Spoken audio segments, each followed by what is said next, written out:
बिहार विधानसभा के तारीखों का ऐलान हो गया है। बिहार विधानसभा के चुनाव 2 चरणों में होंगे।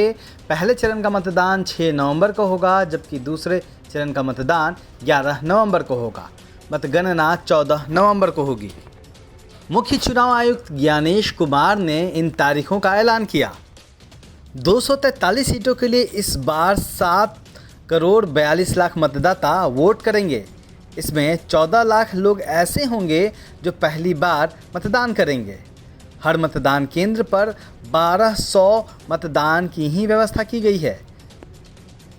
चुनाव आयोग के मुताबिक इस बार 90,712 पोलिंग स्टेशन होंगे।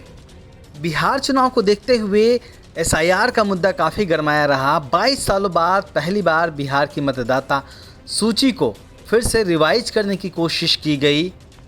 चुनाव आयोग का कहना है कि 22 साल बाद मतदाता लिस्ट का शुद्धिकरण किया गया।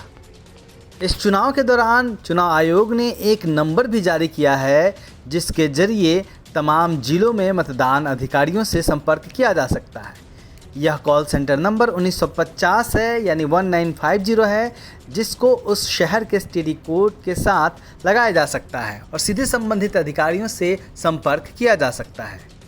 बता दें कि इस बार का चुनाव काफ़ी मज़ेदार होने वाला है, क्योंकि कांग्रेस और राष्ट्रीय जनता दल पिछली बार थोड़ी सी चूक के बाद इस बार बिहार की सत्ता में वापस आना चाहती है, जबकि भारतीय जनता पार्टी और जदयू गठबंधन के सामने अपने किले को बचाए रखने की चुनौती है। बिहार विधानसभा चुनाव 2020 की बात करें तो आरजेडी 23% वोट और 75 सीटों के साथ पहले नंबर पर रही थी, जबकि बीजेपी 20% वोट और 74 सीटों के साथ दूसरे नंबर पर रही थी।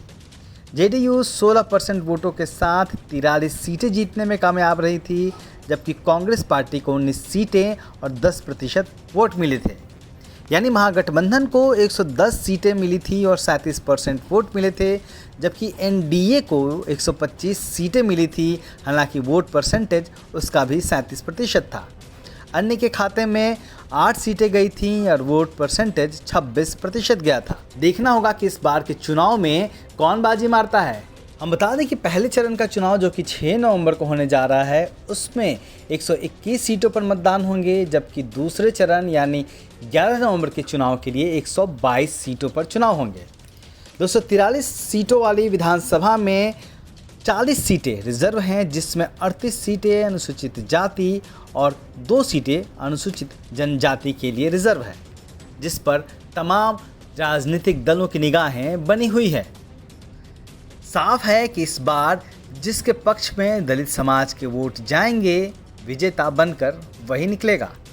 ब्यूरो रिपोर्ट, दलित दस्तक।